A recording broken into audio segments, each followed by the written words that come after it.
देखो, कल तक की क्लास में मैंने आप लोगों को क्या करवा दिया, 80C से लेकर 80GGC तक का करवा दिया। 80GGC तक का जो डिडक्शन है ना, उसके ऊपर एक अपन ने हेडिंग लिखे है, देखो 80C के ऊपर कि deduction relating to certain expenses और इन्वेस्टमेंट। मतलब अगर आप कुछ खर्चा करते हो या फिर कहीं पे इन्वेस्टमेंट करते हो तो आपको डिडक्शन मिलेगी। तो 80C से लेकर 80GGC तक यही बात होती है, 80C से 80GGC तक। लेकिन अगर जब बात करेंगे उसके आगे की, तो उसके ऊपर हेडिंग लिखिए, पढ़ो क्या लिखा है, deduction relating to certain income. Deduction relating to certain income मतलब आपको कुछ कुछ इनकम होगी तब आपको वो डिडक्शन क्लेम करना है। इनकम होगी तो मतलब यहां पर बोल सकते हैं कि पहले इनकम को उसके हेड में ऐड करना है, उसके बाद डिडक्शन क्लेम करना है।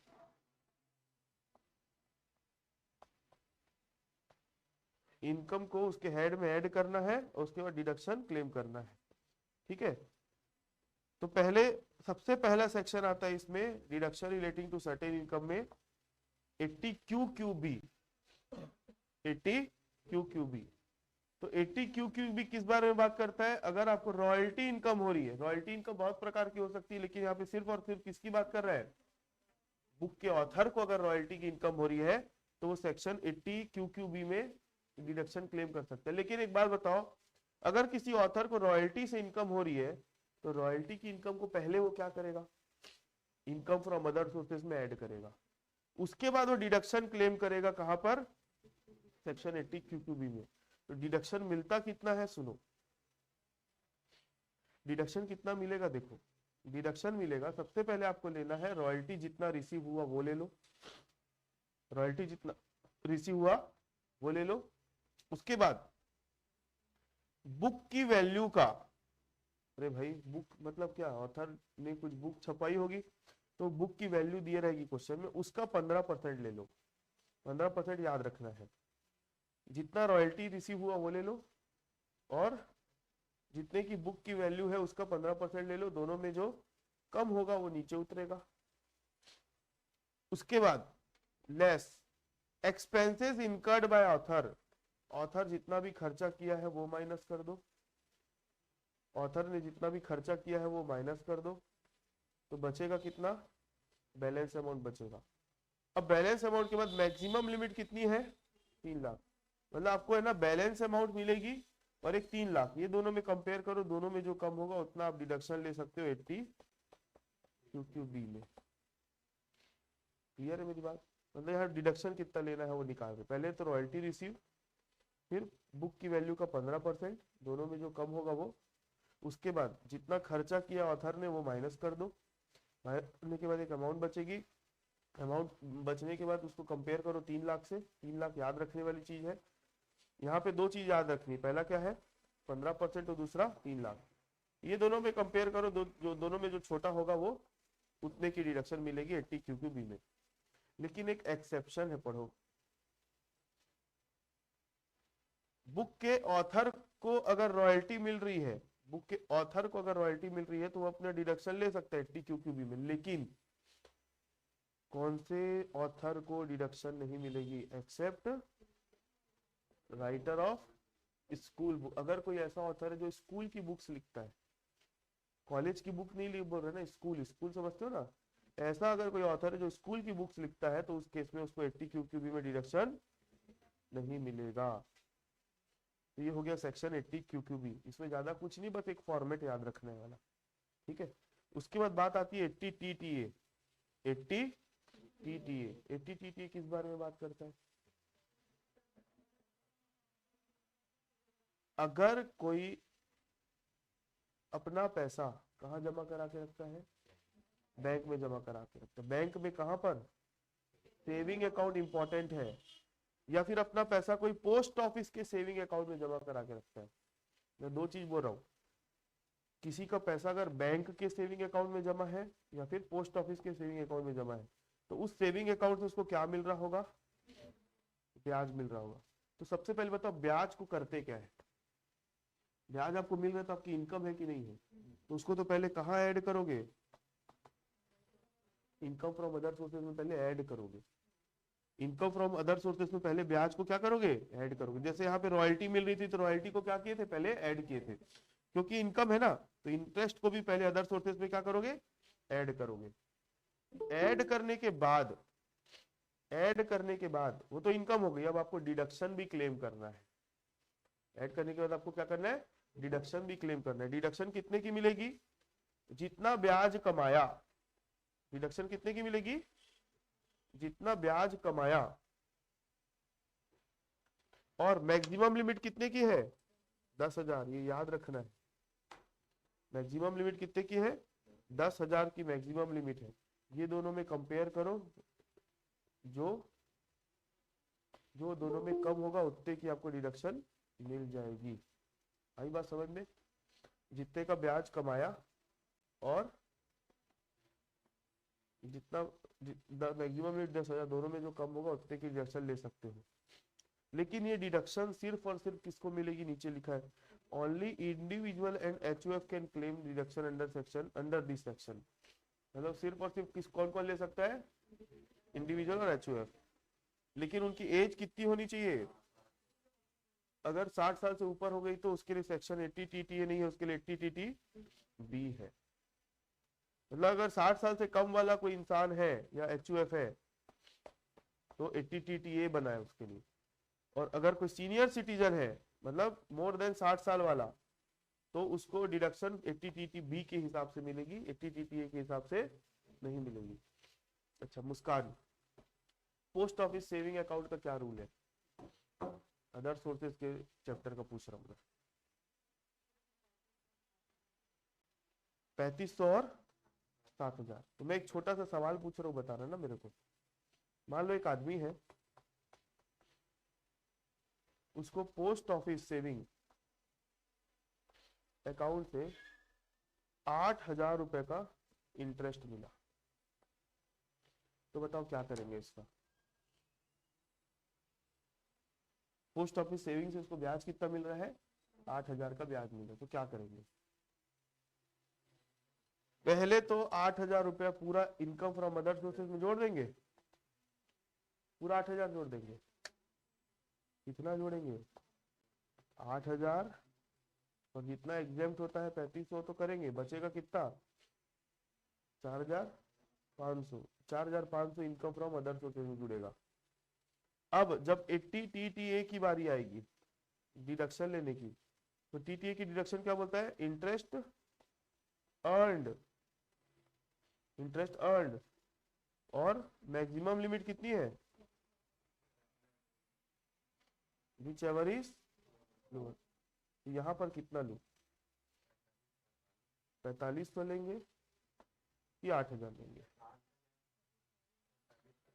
4500 लेंगे कि 8,000 लेंगे। यहाँ पर लेंगे जितना उसकी इनकम में जुड़ रहा है ना, उतना ही यहाँ पर लेंगे।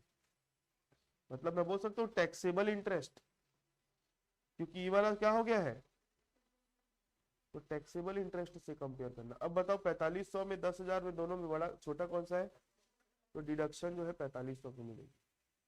ठीक है, इतनी बात क्लियर है। चलो आगे बढ़ते हैं। एटीटीटीबी क्या बोलता है, एटीटीटीबी बोलता है इंटरेस्ट ऑन बैंक और पोस्ट ऑफिस डिपॉजिट, डिपॉजिट बोल रहा है, ऊपर क्या लिखा था, सेविंग अकाउंट बोला था, और यहाँ पे क्या बोल रहा है, डिपॉजिट का मतलब होता है सेविंग भी हो सकता है और वो एफडी भी हो सकता है, सेविंग भी हो सकता है और एफडी भी हो सकता है। डिडक्शन कितने का मिलेगा, इंटरेस्ट अर्न्ड, और मैक्सिमम लिमिट यहाँ कितने की है, 50,000 की, 50,000 की मैक्सिमम लिमिट है। यहाँ पर मैक्सिमम लिमिट कितने की थी, मतलब इसका मतलब है कि सीनियर सिटीजन लोगों को थोड़ा सा एक्स्ट्रा रिलीफ दे रहा है सेक्शन। अभी दोनों में जो कम होगा ना उतने का डिडक्शन ले सकते हो। Only senior citizen can claim deduction under this section. Senior citizen और सिर्फ कौन हो सकता है? हाँ, जिसकी एज 60 साल या उससे ज्यादा होगी तो उसको सीनियर सिटीजन बोलेंगे। ऊपर 80 टीटीए की डिडक्शन कौन कौन क्लेम कर सकता था? Individual HUF. तो बताओ, इंडिविजुअल तो सीनियर सिटीजन हो सकता है, लेकिन एचयूएफ सीनियर सिटीजन होगा क्या? तो ये वाली सेक्शन सिर्फ और सिर्फ किसके लिए है? इंडिविजुअल के लिए, और वो भी सीनियर सिटीजन के लिए। क्लियर है मेरी बात? तो यहाँ पर इंटरेस्ट अगर मिल रहा है बैंक के और पोस्ट ऑफिस के जमा पर, अब जमा कैसा हो सकता है? सेविंग एफडी दोनों हो सकता है। तो उसको डिडक्शन मिल सकती कितनी? जितना ब्याज उसने कमाया, और मैक्सिमम कितनी है? 50,000। यहाँ पर एक बात लिख रहा हूँ जो इससे बाद में कंफ्यूजन नहीं होगा आप लोगों को।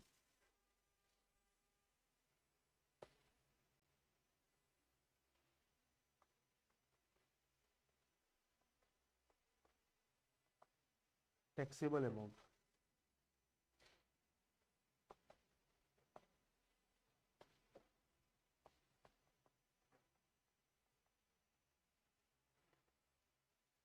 टैक्सेबल अमाउंट, ठीक है। उसके बाद सेक्शन 80U क्या बोलते हैं बताओ? 80U किसके जैसा दिख रहा है? 80 डी के जैसा दिख रहा है। लेकिन आप लोगों को मैं 5 मिनट का टाइम दे रहा हूँ, 80U पढ़ो और 80DD लिखे हुए हो ना, दोनों को पढ़ो और दोनों में क्या फर्क है बताओ। दोनों में डिडक्शन एक ही बराबर मिलती है, लेकिन दोनों में फर्क क्या बताओ? 80U और 80DD दोनों को पढ़ो और दोनों में डिफरेंस क्या है बताओ।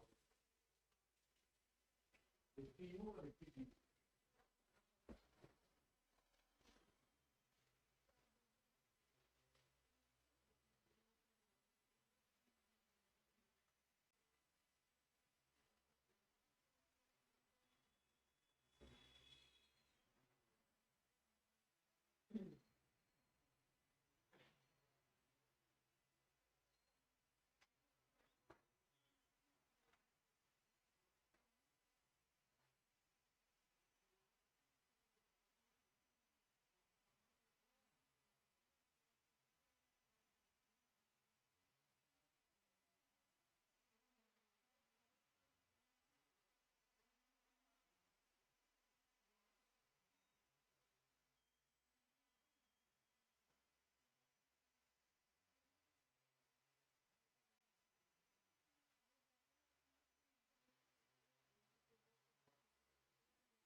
क्या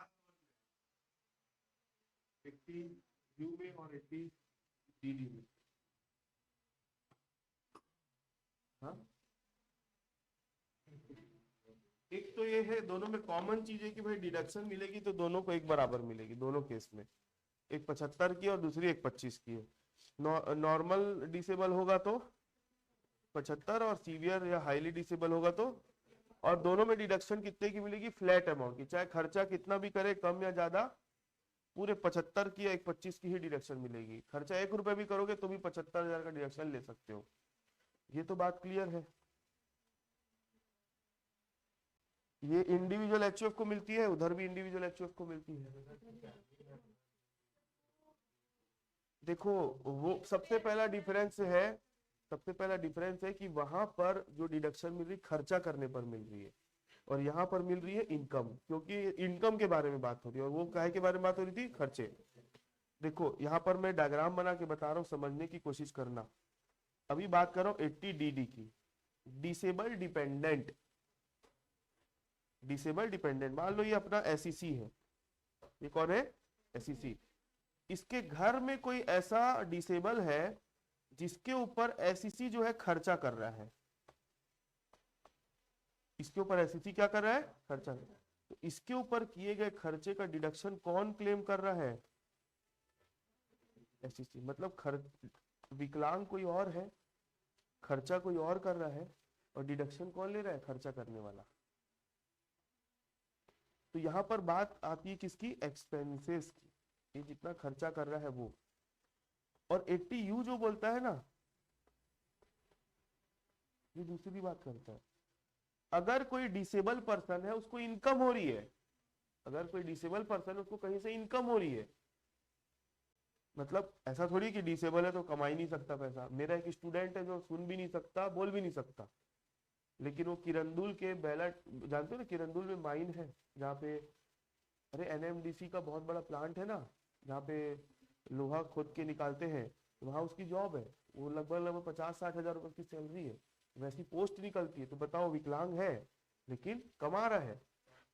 हाँ हाँ, उसकी कोई ऑफिस में जॉब लगी है, जैसे रेलवे में जाओगे ना आप लोग, रेलवे में तो एक इंक्वायरी काउंटर होता है, वहां देखना जिन लोगों को आंख से नहीं दिखता वो लोग बैठे रहेंगे, पूरे ट्रेन का जानकारी देते हैं कि ये ट्रेन इतने बजे आएगी, ये ट्रेन इतने बजे आएगी करके। तो क्या उन लोग कमा नहीं रहे पैसा?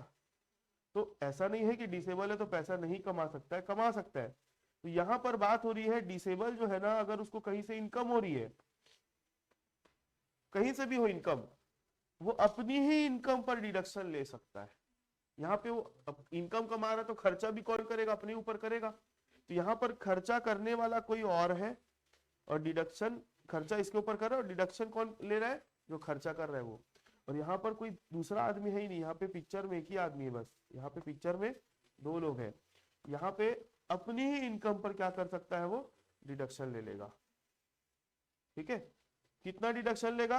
अगर नॉर्मल डिसेबल होगा तो 75, और हाईली डिसेबल होगा तो 25, और फ्लैट अमाउंट, चाहे खर्चा या इनकम कितनी भी हो, इतना वो लेगा ही। और यहाँ पर भी 75 और 25। ठीक है, ये फर्क है 80 DD में और 80U में। 80 DD खर्चे से रिलेटेड है और 80U इनकम से रिलेटेड है। तो हो गए सेक्शन पूरे 80C से लेकर 80U। और भी बीच बीच में कुछ कुछ सेक्शंस है जो आप लोगों के सिलेबस में या क्वेश्चन बनाने में काम नहीं आएंगे, इसलिए मैंने उनको बताया नहीं है आप लोगों को। अब important notes, amount of deduction under section 80C to 80U cannot be more than the amount of gross total income excluding special income। मतलब क्या समझ में आता है? 80C से लेकर 80U तक जितने भी डिडक्शन आप क्लेम कर रहे हो, जरूरी नहीं कि एक क्वेश्चन में सिर्फ एक ही टाइप का डिडक्शन हो, मल्टीपल डिडक्शन भी आ सकता है।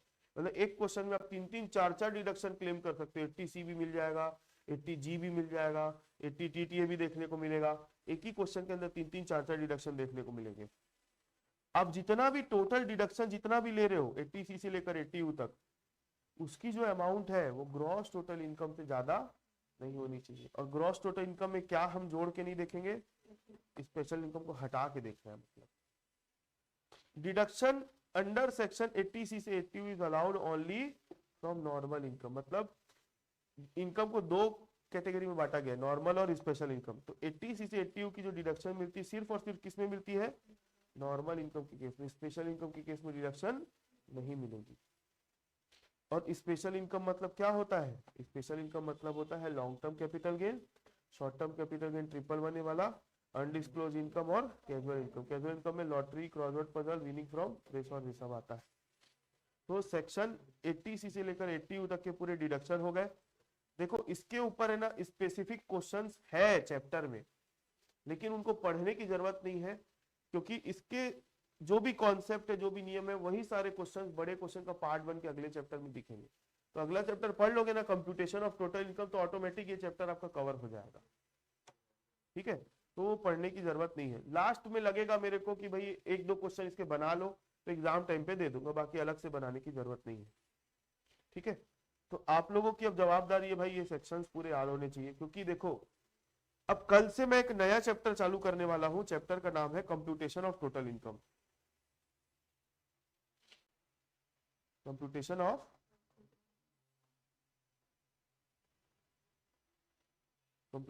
Total income. ये चैप्टर पढ़ने के लिए आप लोगों को क्या क्या आना चाहिए सुन लो पहले। सबसे पहले आएगा, सबसे पहले आपको क्या आना चाहिए, सैलरी के बारे में पता होना चाहिए। उसके बाद आपको क्या आना चाहिए, हाउस प्रॉपर्टी आना चाहिए। उसके बाद क्या आना चाहिए, बिजनेस प्रोफेशन की इनकम निकालने आना चाहिए। उसके बाद क्या आना चाहिए, कैपिटल गेन आना चाहिए। उसके बाद अदर। ये पांचों हेड अगर नहीं पढ़े हो आप, और सबसे इंपॉर्टेंट तो दो हेड बोल सकता हूं मैं, सैलरी और बिजनेस प्रोफेशन, ये तो आना ही चाहिए। उसके बाद इस सबको जोड़ोगे तो आपको क्या मिल जाएगा, ग्रॉस टोटल इनकम। फिर इसमें सेट ऑफ कैरी फॉरवर्ड लगाते हैं, सेट ऑफ कैरी फॉरवर्ड का रूल लगाना है। फिर एक क्लबिंग ऑफ इनकम का रूल लगाना है, तो आपको क्या मिल जाएगा, ग्रॉस टोटल इनकम माइनस क्या करोगे, तो डिडक्शन का भी रूल आना चाहिए आपको। ये माइनस करने के बाद जो बचेगा उसको क्या बोलेंगे, टोटल इनकम। यहाँ पर पहुंचने के लिए आपको ये सब आना चाहिए। तो आप लोगों में से अब मेरे को है ना आगे बढ़ाते तभी बनेगा जब आप लोग ये पूरा कर चुके हो, ये पूरा कर चुके तभी मैं आगे बढ़ा पाऊंगा। तो अपने क्लास में भी 6 और 5 11 लोग हैं, और ऑनलाइन में कितने लोग हैं, 1 2 3 4 5 6 17 लोग हैं। तो मैं अगर पूछूं आप लोगों में से, वो तो देख के ही पता चलता है। जैसे आपका अगर बोलूं तो मैं कैपिटल गेन से आए थे, आप भी कैपिटल गेन से आए थे, आपका तो अदर सोर्सेज बस हुआ है। तो बहुत सारे ऐसे अपने साथ में लोग हैं जो बाद में ज्वाइन किए थे, तो उनके पांचों हेड कंप्लीट नहीं हुए हैं। तो आप पांचों हेड कंप्लीट करने के लिए क्या करोगे, क्योंकि मैं आप लोगों को मैं यहाँ पर ला ही नहीं सकता किसी भी हाल में जब तक आप लोग पांचों हेड नहीं किए। हाँ, आप लोगों ने है ना ये कर लिया है, डिडक्शन कर लिए हो, सेट ऑफ कैरी फॉरवर्ड, अब पांचों हेड भी करना जरूरी है। तो क्या करूं मैं ऐसा जिससे आप लोगों का पांचों हेड पहले कराऊं, उसके बाद कंप्यूटेशन ऑफ टोटल इनकम में लेके जाऊं। कितने लोग ऐसे हैं क्लास में जिनके पांचों हेड हो गए हैं, आपका हो गया आपका पांचों हेड हो गया, कौन सा बचा है, हाउस प्रॉपर्टी बचा है, आपका स्मृति पांचों हेड हो गया है। तो सिर्फ दो ही लोग ऐसे हैं जिनका 5 हेड हुआ है, और ऑनलाइन वालों में पांचों हेड किसका किसका हो चुका है, अंजलि का हो गया है, और 3 बच्चे बस ऐसे हैं जिनका 5 हेड हो गया है बस। तो क्या करे बताओ, नहीं मैं क्या करे मतलब, मैं तो मेरे को मालूम है मेरे को क्या करना है, मैं आप लोगों से पूछ रहा थी। तो मैं है ना, अब कंप्यूटेशन ऑफ टोटल इनकम में जाना अब सही समय नहीं है जब तक आप लोग पांचों हेड में नहीं जाओगे। तो मैं ऑप्शन दे रहा हूं आप लोगों को कि जिन लोगों का एग्जाम अभी नियर फ्यूचर में है, जैसे आप लोगों का कलिच है तो कंप्यूटेशन ऑफ टोटल इनकम थोड़ा सा आपका, क्योंकि हाउस प्रॉपर्टी थोड़ा बहुत पढ़े हुए एकदम नहीं आता ऐसा नहीं है, तो कंप्यूटेशन ऑफ टोटल इनकम को थोड़ा सा देख के चले जाना पर क्या करना है कैसे करना है। हाँ, तो मैं आपको भेज दूंगा। प्राची भेजी कि नहीं आपको, ये भेजिए, रुको मैं आपको भेज रहा हूँ।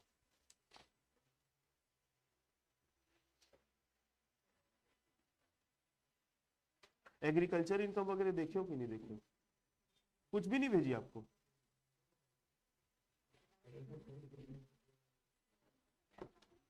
अरे मैं तो ऐप में अपलोड किया हूँ क्या, ऐप में किया हो अपलोड, ऐप को चेक करो, ऐप में डाल दिया था आप ही लोगों के लिए, एक बार चेक करो। खास करके एग्रीकल्चर इनकम करके जाना, एग्रीकल्चर इनकम करके ही जाना, भले कंप्यूटेशन ऑफ टोटल इनकम छोड़ देना, क्योंकि पेपर में सेट ऑफ कैरी फॉरवर्ड आएगा।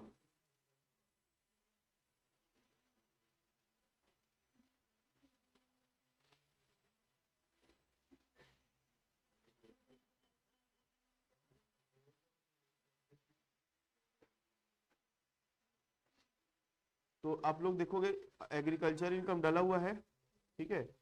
उसके बाद एक एक नाम और है, कंप्यूटेशन ऑफ टोटल इनकम नहीं डाला है, तो उसको मैं पर्सनल में भेज दूंगा आप लोगों को, ठीक है। मेरे को एक बार बस याद दिला देना, अभी थोड़ी देर में डाल दूंगा। हाँ, पीजीबीपी का पार्ट 2 मेरे को कल कौन तो मैसेज किया था, हाँ आज अभी कर दूंगा थोड़ी देर में। तो अभी मैं क्लास ओवर कर रहा हूँ, फिर अपन नेक्स्ट क्लास में मिलते हैं। और कल से मैं एक नया चैप्टर चालू करूंगा, वो जो हेड नहीं हुआ है सुबेरे वाली क्लास में उसको पहले कराऊंगा, ठीक है। तो मैं पीजीबीपी का पार्ट 1 चालू करूंगा, पीजीबीपी का पार्ट 1, हाउस प्रॉपर्टी और बिजनेस प्रोफेशन, वही तो पीजीबीपी मतलब बिजनेस प्रोफेशन ही, हाँ ठीक है।